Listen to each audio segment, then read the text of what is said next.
Everyone, मेरा नाम सचिन खेवाल है और मैं आप सभी का स्वागत करता हूं मेरे channel the exam in life पर। और हम डिस्कस कर रहे हैं CISF AC LDC एग्ज़ाम के पार्ट बी प्रोफेशनल स्किल्स से रिलेटेड क्वेश्चंस। और ये PYQ का सीरीज़ 2024 से 2009 तक के सभी PYQs कवर करेंगे जो भी नए रिवाइज्ड सिलेबस के अकॉर्डिंग रिलेवेंट है।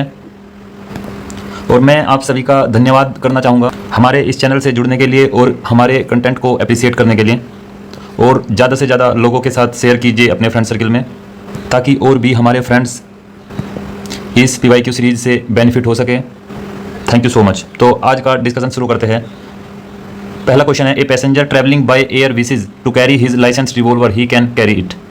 और हमारे ऑप्शंस हैं, in his cabin baggage by intimating it to CISF, in his hold baggage after declaring to airlines at the time of check-in, in his hold baggage after obtaining clearance from DGCA, on handing it over to the captain of the aircraft and collecting it at the destination।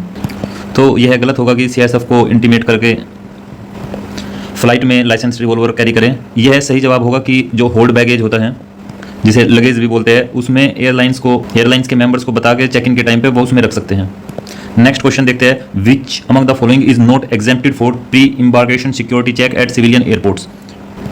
तो basically यहाँ पे commissioner of bureau of civil aviation security, इनको exempt नहीं किया गया है। जो Bharat Ratna decoration है, दलाई लामा है, चीफ ऑफ डिफेंस स्टाफ है, ये सभी एग्जेम्प्टेड होते हैं प्री इम्बार्केशन सिक्योरिटी चेक के लिए। और यह एक एग्जॉस्टिव लिस्ट है जिसमें chief election commission, SPG, protectee, chief justice और प्रेसिडेंट, वाइस प्रेसिडेंट और spouse of president and vice president also. तो यह एग्जॉस्टिव लिस्ट है, जितने भी मेजर डिग्निटरीज हैं सभी एग्जेम्प्टेड होते हैं प्री इम्बार्केशन सिक्योरिटी चेक के लिए। तो नेक्स्ट क्वेश्चन देखते हैं, RDX स्टैंड फॉर। तो RDX का बेसिकली फुल फॉर्म होता है रॉयल डिमोलिशन एक्सप्लोसिव, लेकिन यहाँ पे रॉयल डिमोलिशन एक्सप्लोसिव मेंशन नहीं है और UPSC ने रिसर्च डिपार्टमेंट एक्सप्लोसिव को सही ऑप्शन माना है, तो हम भी ऑप्शन ए के साथ ही जाएंगे। RDX का एक नाम साइक्लोनाइट भी होता है अगर कभी एग्जाम में आए तो। नेक्स्ट क्वेश्चन देखते हैं, in case of hijack of an aircraft registered in India landing at an Indian airport, the executive responsibility for hands on crisis management rest with. तो एग्जीक्यूटिव रिस्पॉन्सिबिलिटी जो हाईजैक एयरक्राफ्ट है उसका DGCA देखते हैं, director general of civil aviation, और यह central committee chaired by DGCA ऐसे crisis management में सिक्योरिटी देखते हैं। तो हमारा ऑप्शन ए सही जवाब होगा। नेक्स्ट क्वेश्चन देखते हैं, which of the following acts can't be authorised to be carried out by any police officer above the rank of constable through. तो ये जो लाइन है above the rank of constable, ये बेसिकली सर्च के लिए use किया जाता है। A warrant by district magistrate, sub divisional magistrate, district magistrate, sub divisional और magistrate of first class, who upon being informed and after such inquiry as he thinks necessary has reason to believe that any palace is used for deposit or sale of any objectionable article or that any such objectionable article is deposit in any palace। तो यह basically search के लिए है कि search जो है वो constable rank से नहीं कर सकते, और इसीलिए CISF में सब इंस्पेक्टर और असिस्टेंट सब इंस्पेक्टर्स ज़्यादा डिप्लॉयड होते हैं एयरपोर्ट पर, ताकि वो सर्च की एक्टिविटी कर सकें। एनी मैनर डिप्लॉयड, तो हमारा ऑप्शन बी सही जवाब होगा। तो नेक्स्ट क्वेश्चन देखते हैं, as per section 129 of the code of criminal procedure 1973, dispersal of unlawful assembly by civil force can be commanded by any judicial magistrate or executive magistrate. यह सही नहीं होगा। और any executive magistrate or officer in charge of a police station or any police officer not below the rank of sub inspector. तो यह सही जवाब होगा कि सिविल फोर्स का यूज करके अनलॉफुल असेंबली को डिस्पर्स करने का जो पावर है वो ऑफिसर इंचार्ज और below the rank of sub inspector को होता है। नेक्स्ट क्वेश्चन देखते हैं, as per the provisions of the CISF act 1968, force custody means. Force custody means होता है confinement of CISF member. Next question देखते हैं, which one of the following categories does not exist in the CISF। तो सब officers होते हैं, supervisory officers होते हैं, जूनियर कमीशन ऑफिसर नहीं होते, तो ऑप्शन सी सही जवाब होगा। अंडर ऑफिसर्स भी होते हैं। और जैसा कि हमने लास्ट क्वेश्चन में देखा फोर्स कस्टडी, तो फोर्स कंस्टिट्यूट करती है सब ऑफिसर, अंडर ऑफिसर और any rank below under officer, ये सभी मेंबर ऑफ द फोर्स होते हैं, enrol member of the force, sorry, यह सभी enrol member of the force होते हैं। तो नेक्स्ट क्वेश्चन देखते हैं, which one of the following statement is correct, the responsibility of CISF is limited to protection of physical infrastructure. नहीं, केवल physical infrastructure की सिक्योरिटी करना CISF का मोटिव नहीं है। तो the responsibility of the central industrial force extend to protecting the employ of the, यह है सही जवाब होगा। सीआईएसएफ के एक्ट को अभी तक 4 बार अमेंड किया जा चुका है, 1983, 89, 1999 और 09। तो 1989 के एक्ट में सीआईएसएफ को एम्प्लॉय के प्रोटेक्शन के लिए भी रिस्पॉन्सिबल बनाया गया। तो यह सही जवाब होगा। नेक्स्ट क्वेश्चन देखते हैं। As per the provisions of CISF act which one of the following statements is correct? An enrolled member of the CISF force can continue to be a member of the political association he had joined before becoming a member. यह गलत होगा क्योंकि political जो membership होती है वह किसी भी फोर्स मेंबर के लिए रेस्ट्रिक्टेड है, प्रोहिबिटेड है। An enrolled member of the force needs previous written sanction of the prescribed authority for joining a religious organisation. तो यह भी गलत होगा, कोई ऐसा रिटन सैंक्शन नहीं चाहिए होता है। एक तो रिलीजियस ऑर्गेनाइजेशन में प्रोहिबिटेड है और दूसरा अगर कोई पर्सनल फेथ के लिए रिलीजियस ऑर्गेनाइजेशन से जुड़ा हुआ भी है तो उसके लिए किसी रिटर्न सैंक्शन की जरूरत नहीं होती। An enrol member of the force can publish a book. हाँ, ये सही है कि कोई भी साइंटिफिक नेचर का बुक पब्लिश कर सकते हैं। तो यहाँ पे ऑप्शन सी सही जवाब होगा। नेक्स्ट क्वेश्चन देखते हैं। Which one of the following statements is correct? The director general of the central industrial security force may direct the members of his force to provide technical consultancy service relating to security to an industrial establishment in the private sector on a request received in this behalf from the managing director. तो यह सही जवाब है कि managing director जो है उनके request पर सीआईएसएफ किसी प्राइवेट सेक्टर कंपनी को भी कंसल्टेंसी सर्विस प्रोवाइड करता है। तो ऑप्शन ए सही जवाब होगा। नेक्स्ट देखते हैं। In case of fire due to electric short circuit which one of the following types of fire extinguisher is used? तो जो इलेक्ट्रिक जो फायर होती है उसको एक्सटिंग्विश करने के लिए dry chemical powder extinguisher use किए जाते हैं और CO2 भी यूज़ किया जाता है जो इलेक्ट्रिक फायर होती है, जबकि फॉर्म एक्सटिंग्विशर यूज़ किए जाते हैं सॉलिड और लिक्विड फायर के लिए। तो यहाँ पे एक छोटा टेबल दिया गया है जिसमें बताया गया है कि किस तरह की फायर के लिए किस तरह की चीज़ें यूज़ की जाती है। जैसे वाटर यूज़ किया जाता है, would, paper, plastic, soft furnace. Foam use किया जाता है वुड और फ्लेमेबल लिक्विड्स के लिए, जैसा कि आप देख सकते हैं। और वेट केमिकल यूज़ किया जाता है would, paper, plastic, soft furnishing के लिए। CO2 जैसा कि मैंने बताया इलेक्ट्रॉनिक के लिए CO2 भी यूज़ किया जाता है और फ्लेमेबल लिक्विड्स के लिए भी। और ड्राई पाउडर जैसा कि हमारे क्वेश्चन में था ड्राई केमिकल पाउडर, यह यूज़ किया जाता है इलेक्ट्रिकल के लिए भी और वुड के लिए फ्लेमेबल और flammable propane, butane, methane gases के लिए। तो यह सभी को याद होना चाहिए क्योंकि फायर से रिलेटेड क्वेश्चन भी पूछे जाते हैं एग्जाम में। तो नेक्स्ट देखते हैं।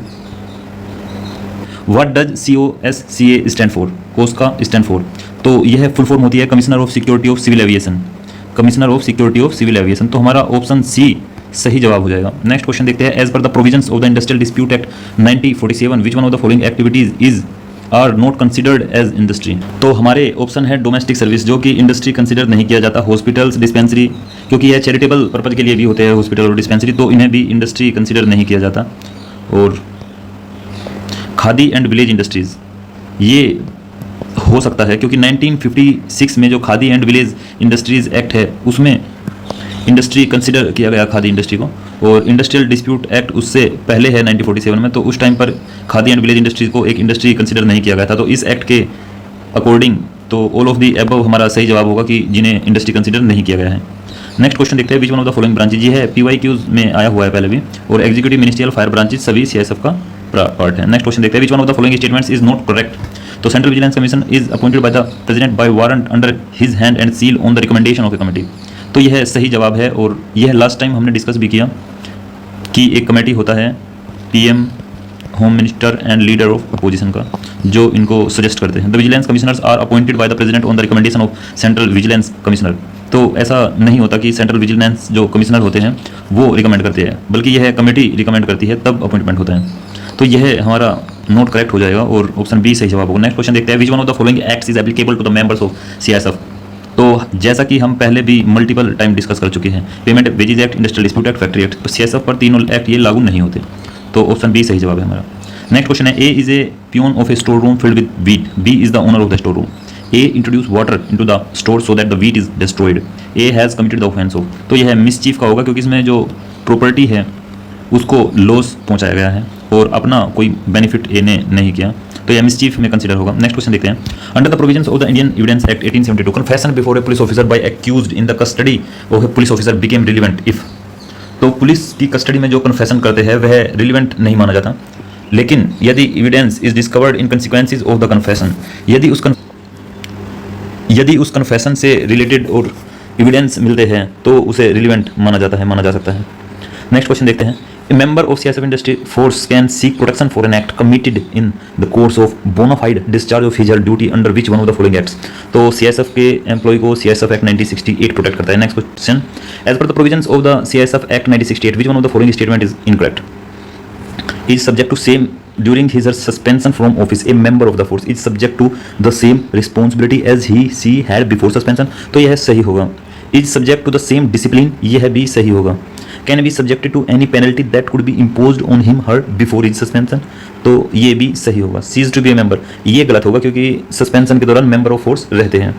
नेक्स्ट क्वेश्चन देखते हैं. Which one of the following is not an essential ingredient of the offence of theft. The property may be moved. May property definitely move होता है थेफ्ट में, विद और without the consent of the person in possession of property. तो यह हमारा गलत होगा क्योंकि थेफ्ट में प्रॉपर्टी मूव होता है, डिसऑनेस्ट इंटेंशन होता है. तो ऑप्शन ए ही सही जवाब होगा. नेक्स्ट क्वेश्चन देखते हैं. Which one of the following is measuring unit of acreage. तो एक्सरेज को मेजर करने के लिए रंटगन यूनिट होता है एक्सरेज को मेजर करने के लिए, और यह बेसिकली उस साइंटिस्ट के नाम के ऊपर है जिन्होंने एक्सरेज को डिस्कवर किया था. और भी यूनिट्स होते हैं जैसे ग्रे, रेड, रैम, ये सभी एक्सरेज का ही यूनिट्स होते हैं. तो नेक्स्ट क्वेश्चन देखते हैं. Through the XBIS screen explosive are seen in. तो जो एयरपोर्ट में ड्यूटी करते हैं जानते होंगे कि एक्सप्लोसिव जो है ऑरेंज कलर में शो होते हैं एक्सबिस में. तो हमारा ये सही जवाब होगा. Next question. In line baggage is screen in maximum. तो यह जो इन लाइन बैगेज है मैक्सिमम 5 स्टेजेस में स्क्रीन होता है. और नेक्स्ट क्वेश्चन देखते हैं. The wavelength of X-ray as compare to normal light is shorter. और यह बेसिकली हमारा जो स्पेक्ट्रम होता है इलेक्ट्रोमैग्नेटिक स्पेक्ट्रम, वह विजिबल स्पेक्ट्रम जो होता है वो विबग्योर जिसे हम बोलते हैं विजिबल स्पेक्ट्रम में होता है. और जो इंफ्रारेड होता है वो, और नीचे रेडियो वेव्स, और ऊपर अल्ट्रा वेव्स और एक्सरेज. तो जो विबग्योर से इधर है वहाँ पे फ्रीक्वेंसी बहुत ज़्यादा है क्योंकि बहुत ज़्यादा एनर्जेटिक और बहुत ज़्यादा जो डैमेज कोज करने वाली. तो एक्सरेज का एनर्जी काफ़ी हाई होता है, फ्रीक्वेंसी ज़्यादा होता है और वेवलेंथ कम होता है. और जो इंफ्रारेड है उनका वेवलेंथ ज़्यादा होता है, फ्रीक्वेंसी कम होता है और उनका एनर्जी भी कम होता है. तो नेक्स्ट क्वेश्चन देखते हैं. To which one of the following does the power of central vigilance commission extend. तो सेंट्रल विजिलेंस कमीशन का पावर एक्सटेंड होता है. The function of president and prime minister, the superintendence of vigilance administration of various ministries of central government.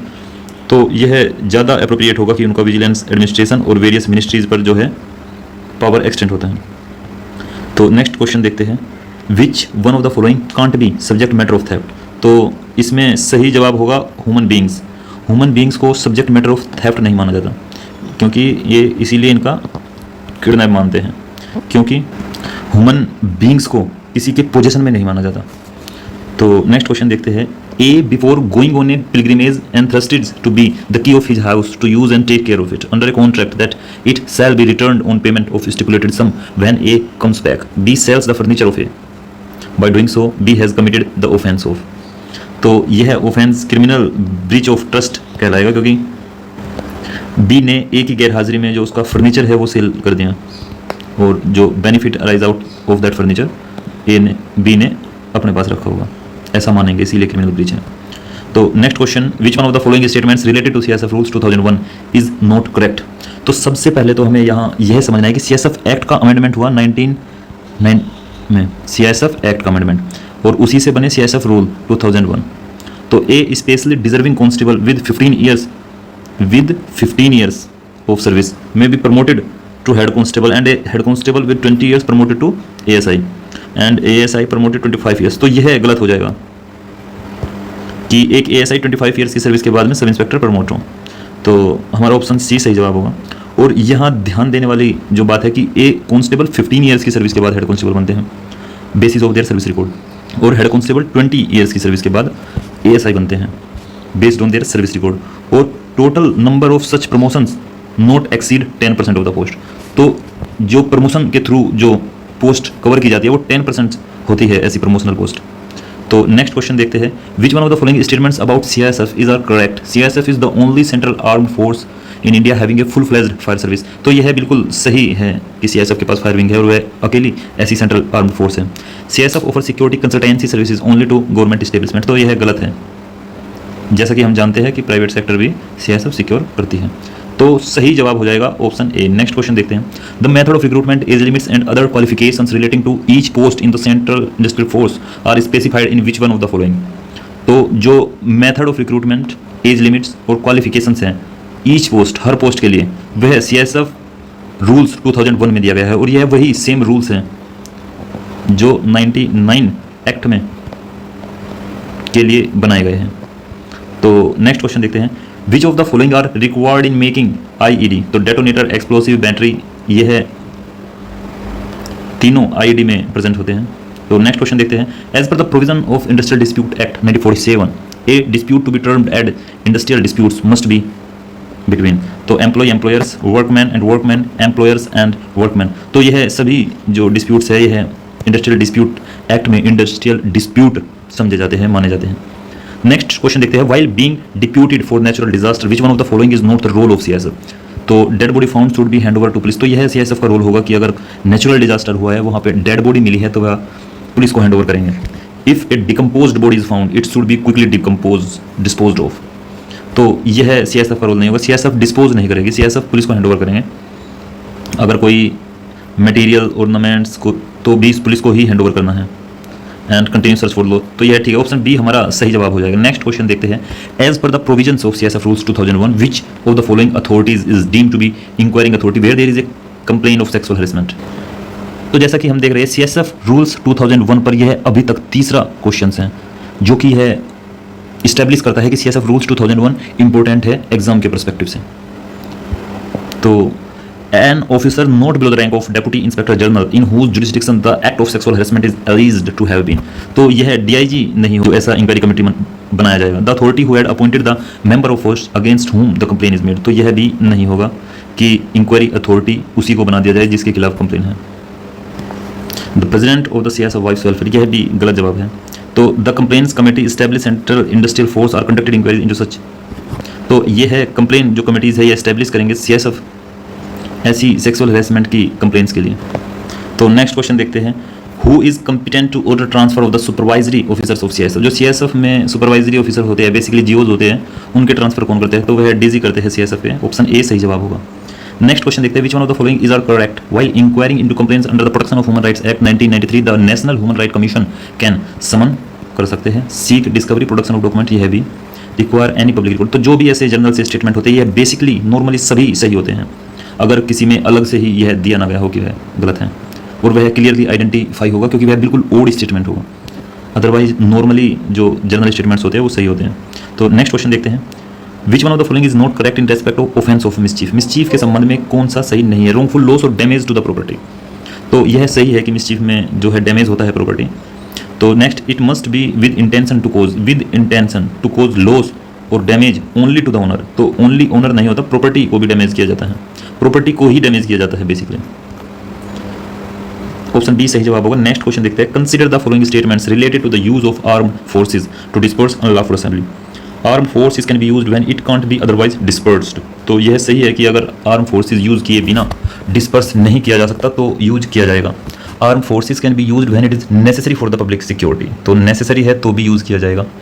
Weather arm forces be used or not can be decided by any executive magistrate. तो यह सही नहीं होगा क्योंकि next देखते हैं। Whether arm forces be used or not can be decide by executive magistrate of the highest rank who is present, और यह है एनी एग्जीक्यूटिव मजिस्ट्रेट। तो एनी एग्जीक्यूटिव मजिस्ट्रेट नहीं होता डिसाइड करने के लिए, जो भी वहां पे हाईएस्ट रैंक का प्रेजेंट है वो ही डिसाइड करेगा। तो ऑप्शन ए हमारा सही जवाब होगा। What is a fire triangle? Fire triangle होता है basically oxygen, fuel and heat. Option A सही जवाब होगा। और जो इससे भी हटा सकते हैं कि CO2 को तो हम एज ए एक्सटिंग्विशर यूज करते हैं। Next question. The office bearers of a workers union are physically preventing a sanction of the workers from entering the premises of the industrial establishment where they work to show solidarity with the union which had given a call for a strike. The argument is becoming increasingly heated with some of the office bearers threatening to resort to violence. As an officer of the Central Industrial Security Force in charge of the situation, which one of the following actions would you consider the best? तो action और भी ठीक हो सकते हैं लेकिन हमें consider करना है the best in this circumstances.